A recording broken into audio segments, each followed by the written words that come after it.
2/2/2024 ఎన్టీఆర్ జిల్లా మన SCB additional SP గారు ఆదేశాల ప్రకారము తిరువురు ఎస్సీబీ స్టేషన్ పరిధిలో గల గంపలగూడెం మండలం అట్లాగే లింగాల గ్రామంలో నల్లారి వెంకటేశ్వరరావు అనే వ్యక్తి వద్ద డ్యూటీపేడ్ మద్యం ఇది ఓల్డ్ ఎడ్మిరల్ విఎస్ఓబి బ్రాంతి సుమారుగా 764 మద్యం సీసాలని అట్లాగే ఇంపీరియల్ బ్లూ తెలంగాణ రాష్ట్రం నుంచి తీసుకొచ్చిన బాటిల్స్ని 180 ml సైజ్ బాటిల్స్ని సుమారుగా మరి 130 బాటిల్ని మొత్తంగా 904 మద్యం సీసాలని అతని వద్ద నుంచి స్వాధీనపరచుకోవడం జరిగింది. ఇతను ఆటో తోలుతూ ఉంటాడు, ఆటో డ్రైవింగ్ చేస్తూ ఉంటాడు. మన తెలంగాణ రాష్ట్రంలో ఖమ్మం జిల్లాలో మిర్చి యార్డుకి ఆటోని కిరాయికి తిప్పుతూ ఉంటాడు.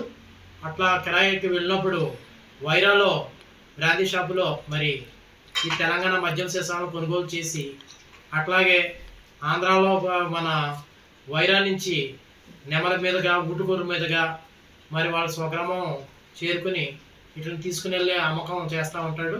అట్లాగే డ్యూటీపేడ్ మద్యాన్ని కూడా అక్కడక్కడ గ్యాదర్ చేసుకుని ఇతను ఒక డంప్ కింద చేసుకుని వచ్చిన దీన్ని ఎక్కువ ధరకు అమ్ముకుని లాభాలు పొందుతూ ఉంటాడని చెప్పి మనకి ఇన్వెస్టిగేషన్లో తేలింది.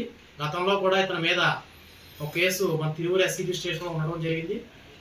ఇతను ఈ విధంగా ఇంకెవరైనా కూడా మా డ్యూటీపేడ్ లిక్కర్ కానీ నాన్ డ్యూటీపేడ్ లిక్కర్ కానీ మద్యం సీసాలను అనధికారికంగా లైసెన్స్ లేకుండా అమ్మకాలు చేపడితే చర్యలు తీసుకుంటామని మా టోల్ ఫ్రీ నెంబర్ 14500కి మరి మాకు ఫోన్ చేసి తెలియపరచాలని, ముఖ్యంగా ఈ దాడిలో మా assistant enforcement superintendent Bhargav sir గారు కూడా పాల్గొనడం జరిగింది.